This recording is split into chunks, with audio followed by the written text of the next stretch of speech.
The book of Daniel spans about 75 years.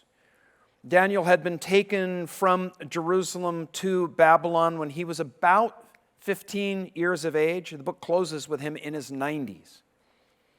And we know that because of the kings that he served.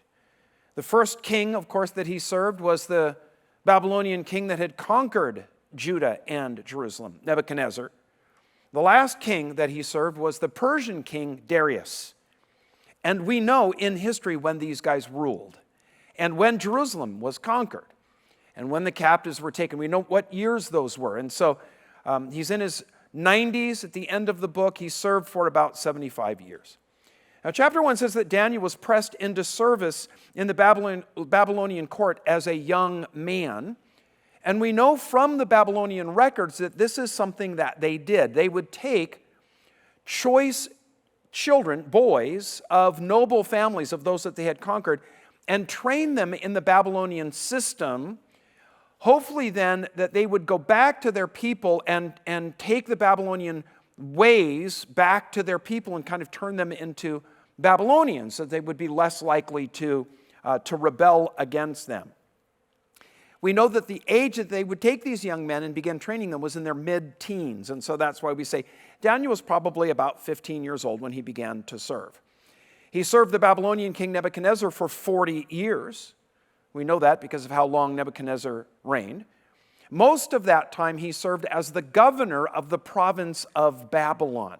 And as I shared in our last Wednesday study, after Nebuchadnezzar, there was a succession of kings that came after him who brought in their own guys. And so Daniel was kind of sent into retirement, if you will. But then he was brought out of retirement, if you'll remember in our study, when the Babylonian king Belshazzar threw this party, and there was this writing on the wall that they can't interpret. And so Daniel comes out and he interprets the writing. And then it was that very night that he interprets that writing that the Persians actually snuck into the city of Babylon in a bloodless coup and took over. It was the effective end of the Babylonian Empire. And the Persians followed a much more enlightened policy than previous empires. When previous empires would conquer a land, they would turn them into vassals, slaves in effect. The Persians did something different. It started with their first great emperor, Cyrus. That's why he's called Cyrus the Great. Cyrus had united the Medes and the Persians. The Medes had been kind of the dominant people group, dominated the Persians. The Persians rose then and formed an alliance with the Medes. And Cyrus came up with the idea of, listen, let's conquer, but let's offer those that we conquer to be part of our empire. Instead of making them vassals, let's actually include them. Let's give them the option of joining our empire. And many of the people that the Persians conquered actually ended up opting for that, becoming part of the willing parts of their empire. The Persians recognized gifted, skilled people among those that they conquered. Their attitude was, why kill people when you can use them? Well, they heard about Daniel's skill as a governor, his record as a brilliant advisor to kings. And so even though he's an older man by the time they conquer Babylon, they press him into service. They make him one of their main governors, one of their top 3 main governors. So Daniel was appointed to an important post in the governing of Babylon for the Persians, and that's where he ends up working for the rest of his life. Now, as we noted in our first study, the book of Daniel breaks neatly into 2 parts. The first 6 chapters are stories from the life of Daniel and his friends there in Babylon, and then when the Persians take over. And then the last half, chapters 7 through 12, are the visions that Daniel had during those years, the entire time that he's in Babylon. And let me tell you, some of the visions that he has, all visions of the future, are pretty wild, and we're going to see one of them tonight here in chapter 7. It's a pretty wild vision that we're going to see. This is where Daniel really comes across as a prophet, because he's foreseeing the future. Now, what makes the book of Daniel important to study is the visions and the dreams that Daniel had are quite detailed and lay out the entire scope of history right up to the very end of history. Writing over 500 years later, the Apostle John uses many of the images and the symbols that Daniel first brings forth when John writes the book of Revelation, Daniel uses those images and those symbols first. The great commentator John Walvoord calls the book of Daniel the key to prophetic revelation. It's the key to unlocking the rest of prophecy. Chapter 7 is the heavenly perspective on something that we encountered back in chapter 2. You may remember the Babylonian king Nebuchadnezzar had a dream. Remember this story? He had a dream.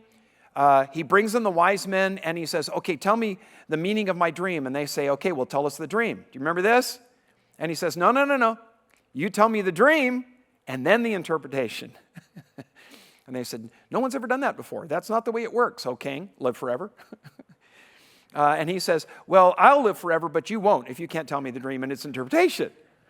And so you may remember he sees an image. It has 4 different metals. And Daniel comes in. He's able to tell Nebuchadnezzar what the dream was and then the interpretation. So Nebuchadnezzar knows. This guy obviously knows the real interpretation. He's not just making it up because he tells me the dream that I had and I haven't told anybody. And so Daniel then describes this image and what it means, that it's the scope of all of history, 4 sequential kingdoms, empires that will rise one right after another, the last of which will end to the end of time in a bit of a different form. Well, that's Nebuchadnezzar's dream of the future. Well, in chapter 7, Daniel has a dream, and it's of the same thing, but from a heavenly perspective. Nebuchadnezzar has a dream of the future from a human perspective. Really from the perspective of a ruler, if you will. Daniel now has a dream of that same future, but from the divine perspective. And it's again, there's 4 beasts that he's going to see. Nebuchadnezzar sees an image of a man made of 4 metals. Daniel sees 4 different beasts. Now, the astute student of history will say, hold on a minute. There have been more than 4 empires throughout history. I mean, right? We know there's been way more than 4 empires. So why are only 4 of them mentioned in Nebuchadnezzar's dream and Daniel's dream? Well, because the only world powers significant from a prophetic perspective are those that have a direct impact on, think about this, the people in the land of Israel. You see? That's all that matters to God's perspective and God's people is what affects the land and the people of Israel. So Nebuchadnezzar was given a vision of them, again, from the earthly perspective. The 4 empires appear majestic to him. They're impressive. They're strong. You know, it's this huge image, head of gold, and arms and shoulders of silver, and belly of bronze, and then legs of iron. And what Daniel sees from a divine or a heavenly perspective, it's a very different image. Verse 1. In the first year of Belshazzar, king of Babylon, so pause right there. We're going back in time from the events of chapter 6, which took place after the Persians were in power. This goes back to the time when the last Babylonian king ruled. You may remember this guy Belshazzar. He's the guy that threw that raucous party. They're all drinking, and they bring out some of the vessels from God's temple, and they're drinking from them. And that's when this hand writes, on the wall, many, many tekel upharsin. A picture, it's the end of the Babylonian Empire. Daniel's about 70 at this point. Well, we read on in verse 1. Daniel had a dream and visions of his head while on his bed.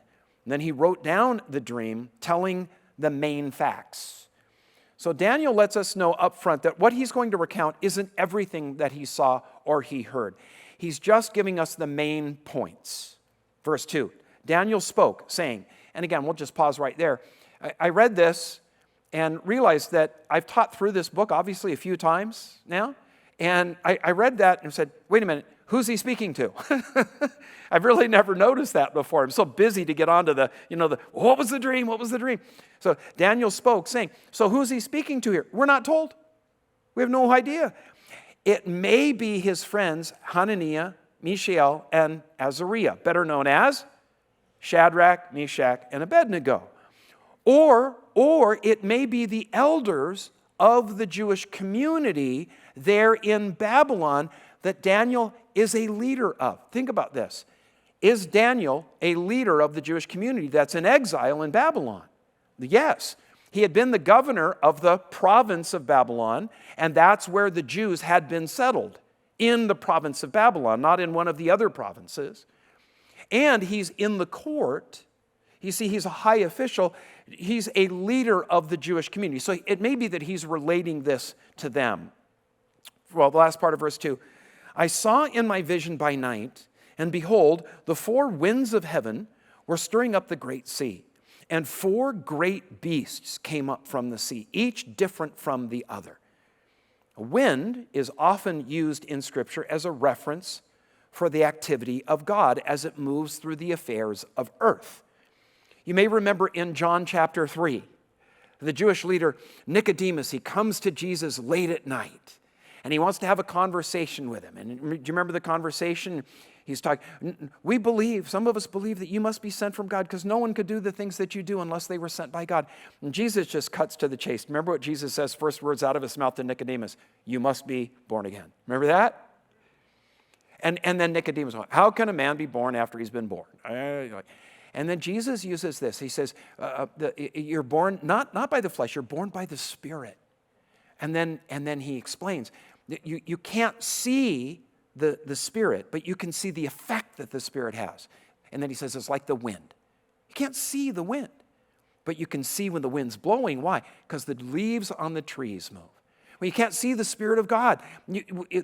God is invisible. The Spirit of God, we cannot see him. But let me tell you, you can see when the Spirit of God is moving, when the Spirit of God is acting. And so things will happen in the affairs of earth because God's Spirit is going to stir them up. So God acts here, and what he acts on is the Great Sea, which was a frequent label of that age and era to the Mediterranean. Now, whenever we encounter the sea in these prophetic visions, it's always sinister, always. Only bad stuff emerges from or ends up in the sea. Throughout their history, the Jews have shunned the sea. Though they have the Mediterranean forming their entire western coast and the Red Sea to their south, they've declined becoming a naval power or using the sea as a resource, except for a very brief time under King Solomon. He tried to start a navy and built a bunch of ships and did a little bit of trading, and then it all got destroyed by a storm. So that's really the only time that Israel historically has ever had a real navy until the modern era. They've always kind of been avoided the sea. And there's a reason for that. Because the sea has been the source of so many of their problems. It was the sea peoples that came and settled on their coast to become their perennial nemesis. And you know them as the Philistines. Philistines came from the sea. The Phoenicians that settled just to the north of them in the cities of Tyre and Sidon, they came from the sea. They were originally the sea peoples that brought so much devastation to the eastern side of the Mediterranean. So you have the Philistines and the Phoenicians that come, and then who else comes from the sea to trouble Israel? Well, the Greeks, and then the Romans. I mean, it's just one thing after another. So typically the Jews do not like the sea. It's a source of trouble. It's the source of oppression and violence and death. There's another thing that in the Jewish mind, when you think about the sea is kind of the garbage dump of the world, isn't it? Think about it. When stuff dies and gets tossed out, goes into the ground, and then the rains come down, and the rains go through, and they dissolve stuff, and they end up in the creeks and the streams and the rivers, and that all ends in where? The sea. And then the water evaporates and it comes back and starts that whole cycle, but everything that was in the water stays in the sea. And so it's kind of this, it's where all the death goes eventually, all the corruption. So in the Jewish mind, the sea is it's just not good. And so what does Daniel see? He sees the wind, the activity of God, stirring up the what? The great sea, and then these beasts emerge from it. So you tell me, are these beasts good or bad? They're bad. They're coming from the sea. In Revelation chapter 17 and Isaiah 17, the sea is a prophetic symbol of the Gentile kingdoms that oppose God. And in the new heavens and the new earth in Revelation 21, there is no more sea. So all the surfers are bummed, but, there'll be something else to do, I'm sure. Now, in Daniel's dream, the sea is the source from which 4 different vicious beasts rise. In verses 4 through 8, Daniel describes the 4 beasts and something bizarre that happens to the 4th beast. And then in verses 9 through 14, he has a vision of a heavenly courtroom. The interpretation of the vision starts in verse 15, and it runs through the end of the chapter. Now, we're going to read each element of the vision and then look ahead for the interpretation of that part of it. Now, verse 4, the first beast, was like a lion and had eagle's wings. I watched till its wings were plucked off, and it was lifted up from the earth and made to stand on 2 feet like a man, and a man's heart was given to it. So the first beast that Daniel sees was lion-like. Notice that he says it was like a lion, but it has the wings of an eagle coming from its back.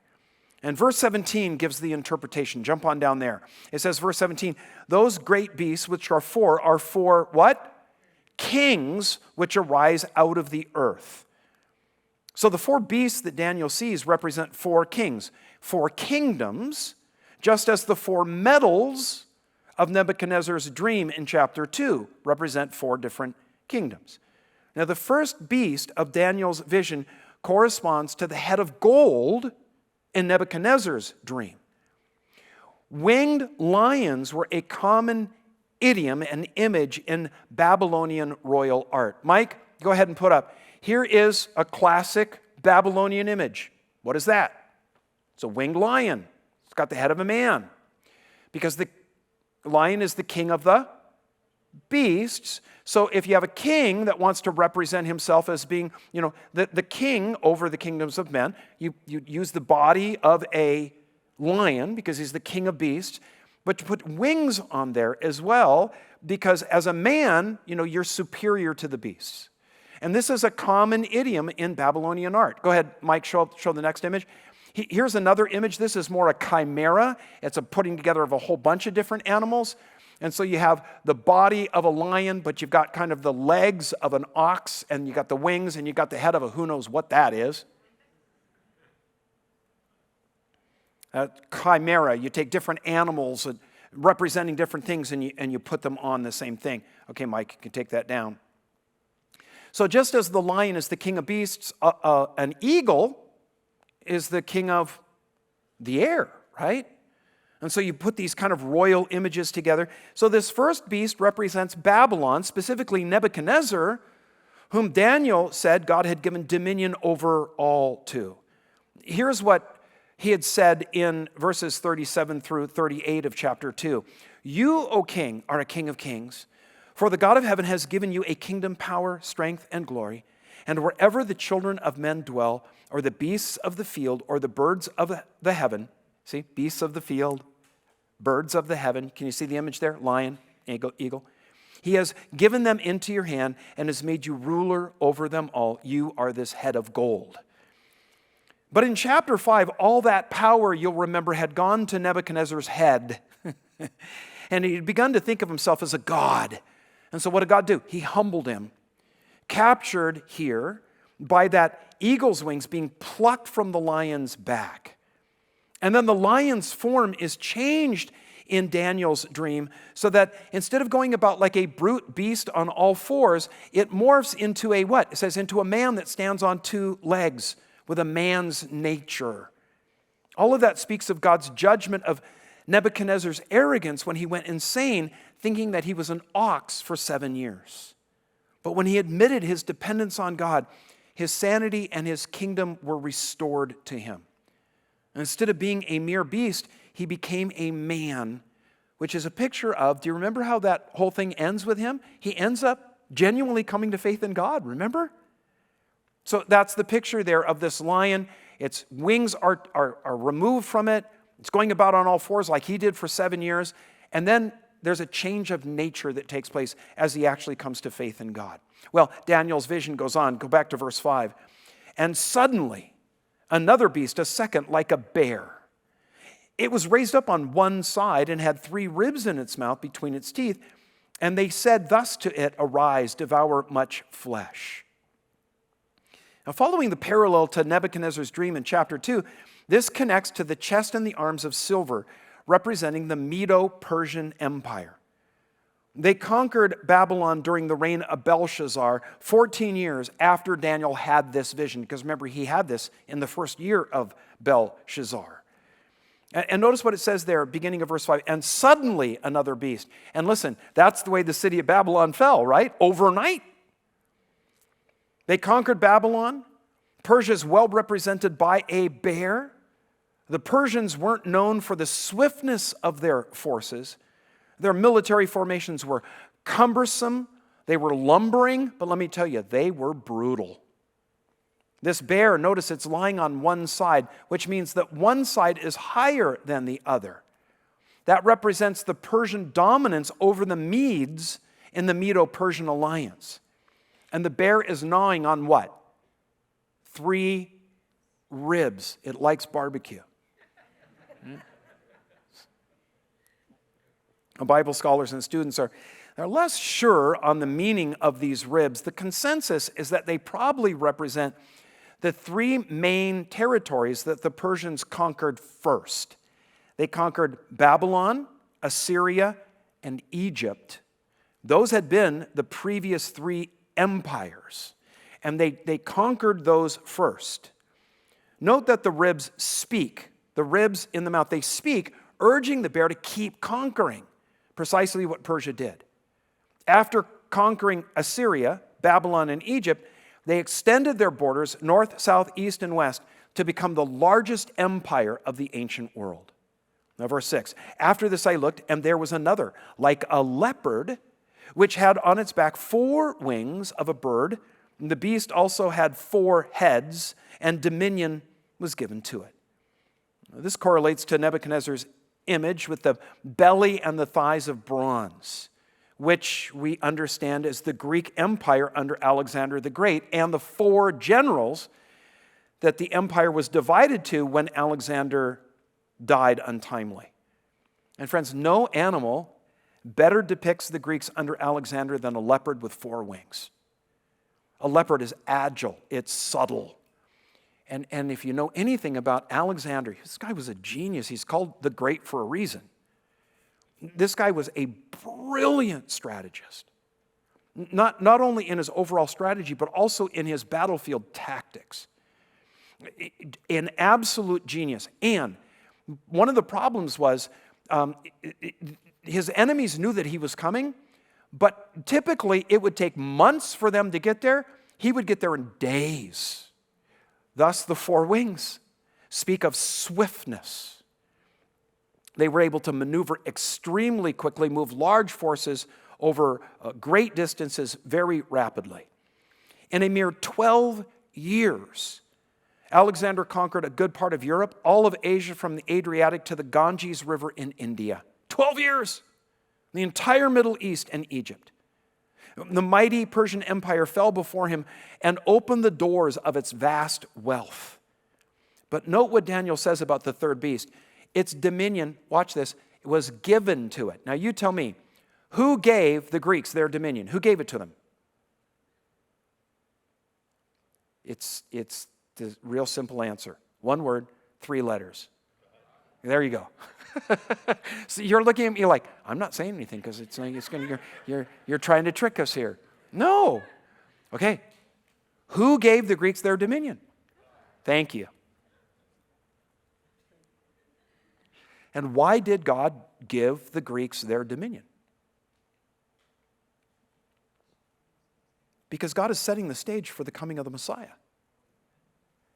What did the Greeks do? See, here's Alexander. Alexander is the son of Philip of Macedon, who is a brilliant general in his own right. He's elevated his people. He's brought them to be a great power. They're just to the north of all those Greek city-states. And Philip passes on to his son this vision, this dream, this idea of uniting all the potential of those Greek city-states, which are just wasting it by warring with each other. And he says, if those people could be united, there's nothing that could stop them. They're all brilliant. They have the best military formations. They have the best everything. But they're all fighting each other and wasting it. If someone could unite them, Nothing could stop them. Well, what about Persia? Persia's this, it's this bear over there. No, the Greeks could even defeat the Persians. So Alexander grows up with this idea. And guess who his teacher was when he was a young man? Aristotle. The famous father of logic, the philosopher Aristotle. And he starts giving him this vision of Greek culture and what it's able to do. And so Alexander gets in his mind, I'm going to unite the Greeks and we're going to conquer the world. And here's why we're going to conquer the world. Not just so that we can be great, but because what we have as Greeks can be a blessing to the whole world. Our language is better, our religion is better, our philosophy is better, our way of life is better. We're just better. And he did it. He went out, he conquered the world, he gave them the Greek language, he gave them Greek philosophy with its modes of logic and reason. He united all of these various systems and made it so that now when the gospel comes, Greek, everybody's speaking Greek. Instead of hundreds of other languages, everybody speaks Greek. What's the New Testament written in? Greek. Now everybody's speaking the same language. They have basically the same philosophy. They all think the same way about reality because Greek philosophy has taught them new ways of thinking. And so now they have common idioms that they can use. And John can write at the very beginning of his gospel, in the beginning was the Word, the Logos. Guess where that comes from? Greek philosophy. It was a word that was already filled and ready to go to communicate the gospel. A word like charis, grace, Greek word. What does it mean? Undeserved favor. And so all of these, you see what God did? He gave the Greeks their dominion, and they go out and they conquer thinking they're doing their thing. All they're doing is they're setting the stage for the gospel. And God gives them their dominion. Now, there's another feature about this leopard that makes it strange. It has 4 heads. That represents the 4 factions that Alexander's empire broke into after his death when his main 4 generals carved up the empire among themselves. Okay, so we've seen 3 of the 4 beasts. 1 is left. And listen, it is very different from the first 3. And like Nebuchadnezzar's image with legs of iron and feet of iron and clay that trample everything before them, the last beast stands out as different from the previous 3. Look at verse 7. After this I saw in the night visions, and behold, a 4th beast, dreadful and terrible, exceedingly strong. It had huge iron teeth. Yeah, huge. Right? It was devouring, breaking in pieces, and trampling the residue with its feet. So, what do you guys think of this beast so far? Is Daniel impressed?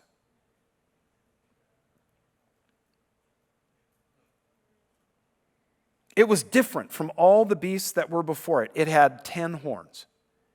Listen, Daniel is spooked by this thing.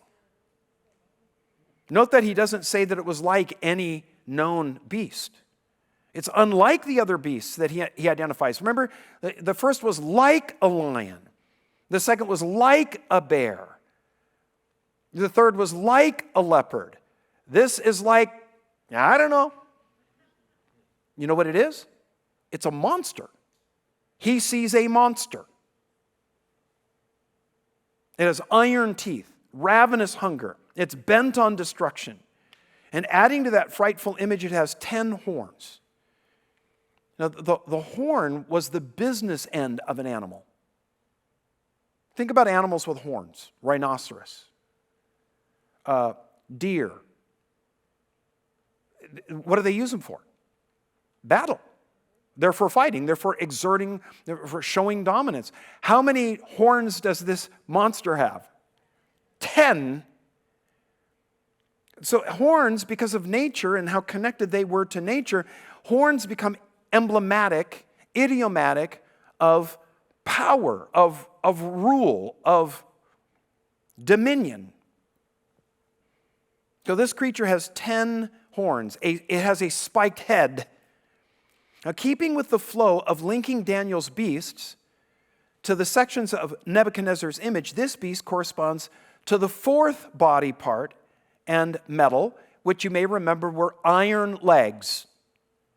Well, the iron teeth here are in the reference to the beast trampling with its feet, suggest that this is the same image that we see in chapter 2 of Nebuchadnezzar's fourth kingdom.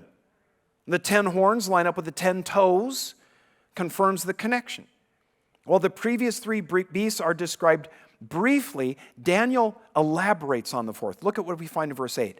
I was considering the horns, the 10 horns, and there was another horn, a little one, coming up among them, before whom 3 of the first horns were plucked out by the roots. And there in this horn were eyes like the eyes of a man, and a mouth speaking pompous words. Now, that has no parallel to Nebuchadnezzar's dream.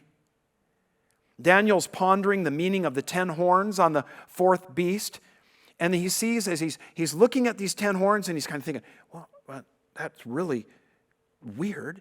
He sees this other little horn come up between the 10, and it pushes out 3 of the 10.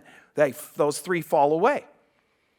As Daniel then looks closer at this little horn, he sees eyes and a mouth speaking great arrogance. Okay. It bizarre? Anyone? If you tell me, no, I had a dream like that last night. Somebody slipped you some mushrooms. Now we'll see what all this means a little bit later. First, there's a scene shift. Verse 9. I watched till thrones were put in place, and the Ancient of Days was seated. His garment was white as snow, and the hair of his head was like pure wool. His throne was a fiery flame, its wheels a burning fire. A fiery stream issued and came forth from before him. 1,000 thousands ministered to him. 10,000 times 10,000 stood before him.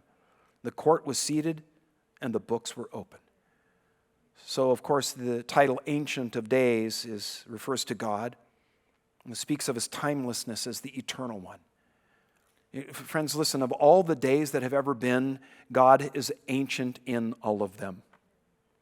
Think of day 1, Genesis chapter 1. Think of day 1. God was the Ancient of Days then. And it seems that's ancient time to us, and we go, oh yeah, no, he was a teenager back then. No, he was ancient then.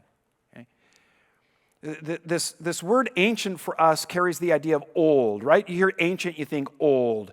And when you think old, what do you think? Feeble, worn out. You know, to us, old means past its prime. It's weak now because it's enfeebled.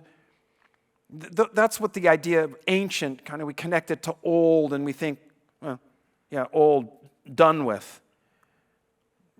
God is ancient in the sense that he's always been. He stands outside of time. He is the one who was, is, and always will be. The word that we translate ancient comes from the Latin word atianus, and it means from before. God is before what? Everything. God is before everything. He's ancient. Now, Daniel's description of God's throne sounds somewhat like Ezekiel's description. It pulsates with bright light. Wheels of fire are around it, as well as a multitude too vast to number. And what are they doing? Well, they've all assembled for court with God as the judge.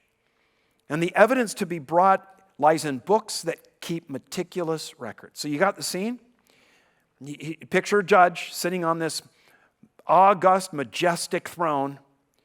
There's a huge crowd that no one can number. It's just the angelic host. They're all there, all the saints. Everybody's gathered around, all the people of God, all the angels. It's this huge throng, and it's court. It's time for a hearing, and all the records are being brought. Verse 11, I watched then because of the sound of the pompous words which the horn was speaking. This is interesting. Daniel says that he watched, not listened, because of the pompous words of the little horn. Daniel knows that it's the words that this horn is speaking that result in the heavenly court being called. And so he's watching to see what action the court will take in light of the pomposity of this little horn. And picture this, okay? Maybe this illustration will kind of help set the scene for us. There's a crime boss who has a long history of violence and corruption. I mean, he's corrupted law enforcement and judges and politicians, and he's finally caught, It's Al Capone. He's finally caught. But this guy, all of his life, he's been able to evade the law. But finally he's arrested and he's brought into court. And he's in chains but he's defiant. Now the judge in this case is uncorruptible. And he's got law enforcement that's there that's going to enforce the decision, the verdict that comes down. They are not owned by the crime boss. But the crime boss comes in, and in his mind, he just can't believe that it's going to be any way other than it's always been for him. He's going to get out again. He's going to get free again. He's going to do what he wants. And so what is he? He walks in, you're all going to burn. I'm going to remember every one of you. And he's doing this, right? And it's time for court. So everybody who's watching this, what are they doing? They're like, oh, what's the judge going to do? Oh, this is good. Listen to that guy. He doesn't realize where he is. That's the scene here. Daniel sees the heavenly court and this little horn speaking these arrogant, boastful words that comes in the midst of the court, speaking these boastful words. And Daniel's like watching the judge. Okay, what's the judge going to do? You got it? Last part of verse 11. I watched till the beast was slain, and its body destroyed and given to the burning flame. So the fourth beast is swiftly executed and disposed of. There's no battle. There's no long, drawn-out contest. It just ends. It's done away with. Its fate is different from the three that came before it. Because remember, those empires were conquered by another, but then they were taken up and they were included in it. When this last beast is done, it's over. It's not taken up into something else. Verse 12, as for the rest of the beasts, they had their dominion taken away, yet their lives were prolonged for a season and a time. Though the empires the first three beasts represented were conquered militarily, as I said, their people, their cultures lived on inside the next empire that came along.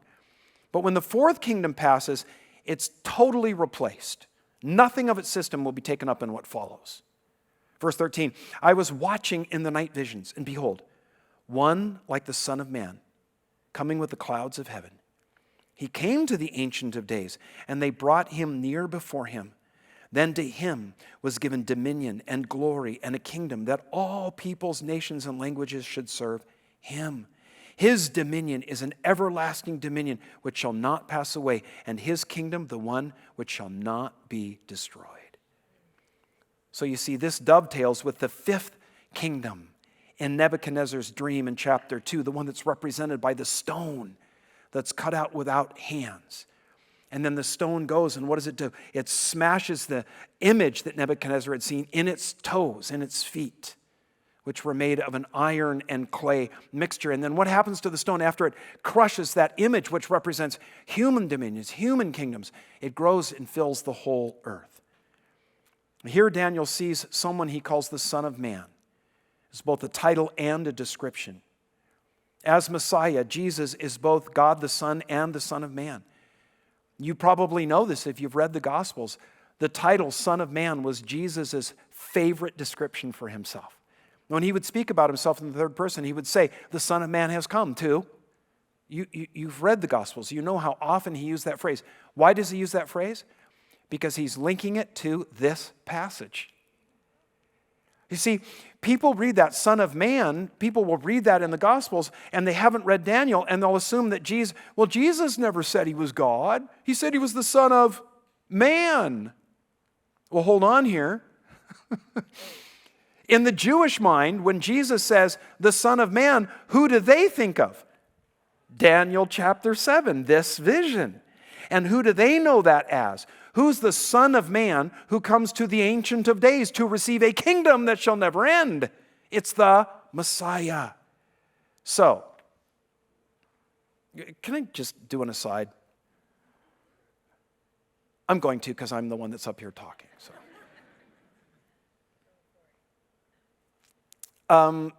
on my internet browser, when I first call it up, it's filled with a news feed. And I've noticed an increasing number of articles on the front feed that has probably 24 different news stories on it. I've noticed an increasing number of articles that raise objections to Christianity. Not just religion, but Christianity in particular. The Bible's false, Jesus never existed, the myths of Christianity, there are no miracles. On any given day, there's of 24 different articles, probably 4 or 5 of them are anti-Christian. And just a year ago, there might have been 2, but now there's 4 or 5 articles on that feed. I read an article today from an Anglican priest lamenting that so many people are leaving the Anglican Church. And I was surprised because this Anglican priest was standing for the gospel of Jesus Christ in a denomination that has virtually turned its back on the gospel. And this man was saying how the Anglican Church needs to get back to the gospel. It's the power of God to save. And I read some of the comments, and the comments were just saying, they were just blasting this guy about the gospel, what a joke and everything. So I read some of the comments by these people, and here's what they were. The same old objections to Christianity that people have been saying for years and years and years and have all been answered. But they just keep recycling them. Well, they've all been answered. So you have people that read the gospel. Look, Jesus called himself the Son of Man. He never claimed to be God. You know nothing about the Bible. He spoke that to people that understood that when he said that, knew that he was making a claim to what Daniel saw in chapter 7 in an overtly made claim to deity. It was a way for Jesus to say, don't be confused on who I'm claiming to be. I am the Messiah. Oh. Okay, back to my notes. The visions, though, that Daniel has here are too much for his humanity. The boastful words of this little horn sickened him. Look at verse 15. I, Daniel, was grieved in my spirit within my body, and the visions of my head troubled me. I came near to one of those who stood by and asked him the truth of all of this. And so he told me and made known to me the interpretation of these things.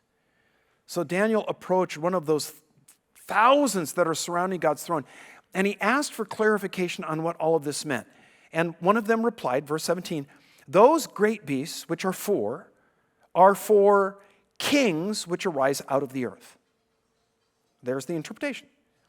But the saints of the Most High shall receive the kingdom and possess the kingdom forever, even forever and ever. So you see what we have here? You have a quick summary of the whole thing. The 4 beasts represent 4 kings, 4 kingdoms. But when their reign is done, then the kingdom of God is brought in. You see? There it is. It's just a quick summary. Verse 19. Then I wish to know the truth about the 4th beast. So you see, Daniel sees this beast, and it's that 4th beast that really troubles him, which was different from all the others, exceedingly dreadful, with its teeth of iron and its nails of bronze, which devoured, broke in pieces, and trampled the residue with its feet, and the 10 horns that were on its head, and the other horn which came up, before which 3 fell, namely that horn which had eyes and a mouth which spoke pompous words, whose appearance was greater than his fellows. So Daniel grasped the meaning of the first 3 beasts, but the 4th was a mystery to him. And so he asked for insight. And what troubled him most was this little horn. He adds detail on what was so distressing. Notice what really bummed him out. Verse 21. I was watching, and the same horn, which horn? The little horn, was what? Making war against the saints and prevailing against them until the Ancient of Days came, and a judgment was made in favor of the saints of the Most High, and the time came for the saints to possess the kingdom. So before the heavenly court was adjourned, Daniel saw the little horn winning a war with God's people, right up until God shows up and stops it. And then in a great reversal, the little horn was put down and the saints were vindicated. Now, Daniel was troubled by this because so far in his story, God has intervened to protect his people when the wicked tried to harm them, right? I mean, isn't that what we've been reading in Daniel so far? You guys have been with us in the story. Think about all the times that God's people have been delivered miraculously. Miraculous deliverances in Daniel are some of the Bible's most treasured stories. Daniel lived those stories. So it's hard to have a vision of a time when epic evil makes war on God's people and wins. Daniel wanted to know what all of this meant, as do we. Don't you want to know what's going on here? How can this little horn make war on God's people and win? Verse 23, thus he said, the fourth beast shall be a fourth kingdom on earth, which shall be different from all other kingdoms and shall devour the whole earth, trample it, and break it in pieces. In keeping with the pattern of interpretation that we've already seen between chapter 2 and chapter 7, the fourth kingdom represents Rome, an empire unlike others. It utterly dominated the regions that it occupied. Rome truly trampled and broke in pieces the governing systems of all that they conquered, replacing them with the Roman system that was efficient. It was so efficient that it lasted even after the Roman legions had left. The iron grip of Rome assimilated hundreds of people groups, uniting them under a common government and system. Under like Babylon, Persia, and Greece, Rome never fell to another power. Think about that. It never fell to another power. It disintegrated from within because of its own corruption. No one ever conquered the Roman Empire. It sort of just dissolved of its own weight. So Daniel sees no fifth beast rising to replace the fourth. Rather, what he sees is something coming from the fourth beast. In many ways, culturally and politically, modern Europe is the old Roman Empire in a coma. According to Daniel chapters 2 and 7, the day will come when the fourth beast will rise once more in the form of 10 horns. 10 rulers. Look at what we read here, verse 24. The 10 horns are what? 10 kings who shall arise from this kingdom. And what is this kingdom referent to? The fourth beast that he's talking about. You see, it's all connected. So the fourth kingdom is represented by the fourth beast, Rome. The question, are we to understand the 10 kings that are represented by the 10 horns as sequential? Do they reign one after another or all at the same time?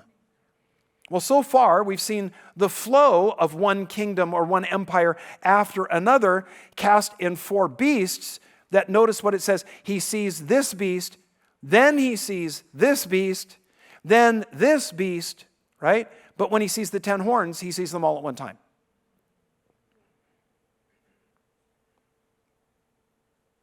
And they're all on the fourth beast. So what are we to understand about the 10 horns is some kind of system of separate but united realms that exist at the same time and are somehow historically connected to Rome. Sounds an awful lot like modern Europe to me. The last part of verse 24, and another shall rise after them. Another what? Another horn. And what do the horns represent? Kings. So another king, another ruler. And that's why he's represented by another horn coming up in the midst of the 10, because he emerges during their reign. He shall be different from the first ones and shall subdue 3 kings. So it's clear now. Verses 23 and 24 call the fourth beast in Daniel's vision a kingdom. The 10 horns are 10 kings, 10 rulers from this kingdom. These 10 kings rule at the same time because when the 11th arises, he uproots 3 of them. But the 11th ruler is different from the 10. First of all, he's little.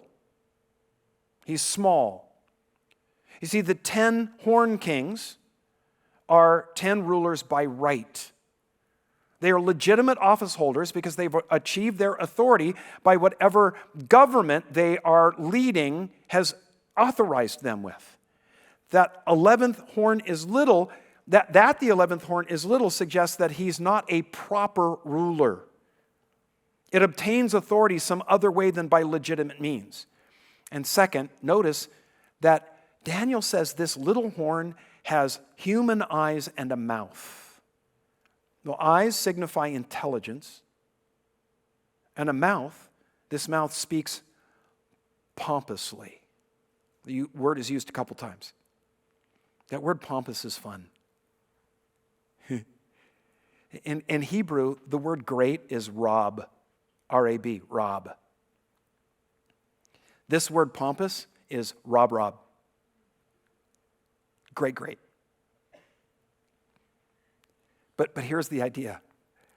Not greatness. The idea here is that the greatness is great. It's the horn is saying, I'm great. And that's the limit of its greatness. It says it's greatly. It's an empty greatness.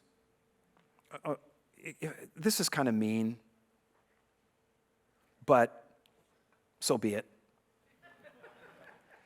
We have some celebrities today that their celebrity is based on them being a celebrity. Right? They don't do anything. Their celebrity is their celebrity. The Kardashians.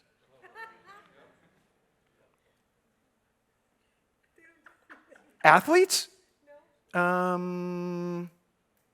Writers? Authors? Musicians? No. They're the Kardashians. Paris Hilton. I realize this sounds mean, but hello. Their celebrity is what? Their celebrity. It's empty. That's this guy. He's Rob.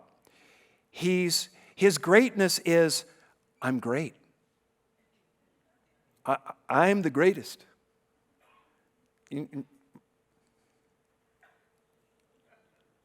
He's pompous. The 11th horn gains his position and his authority by some means other than being the head of a nation. And here's the thing though, when he comes to power, he dominates others. He's able to take 3 of the legitimate kings, and because they're standing in the way, literally, when he comes up, what happens? They get displaced. Why? Because they're in his way. They're opposing his emergence, but he emerges and they disappear, and he takes his place, and now he dominates the others. Something is happening here. Well, scholars are pretty well convinced that this little horn is prophetic of the Antichrist, who will emerge where? Out of the remnant of the fourth kingdom, during the time of those 10 kings, those 10 horns. He emerges, and he seems very intelligent, and he makes big claims, but what happens to him when the court is adjourned and the verdict is rendered? He's done. Now, listen, we're going to see more about this 11th horn on Sunday. We're going to end the study here.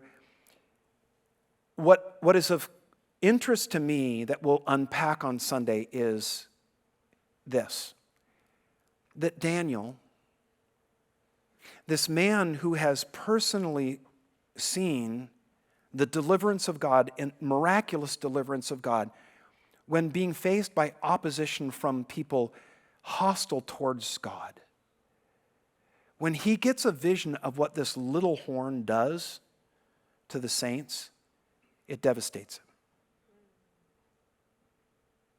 He can't understand how it's possible that God's people can suffer at the hands of such evil. And it deeply troubles him. It really disturbs him. But that's not the end of the story. He doesn't get the last word. So we're going to take a look at that on Sunday.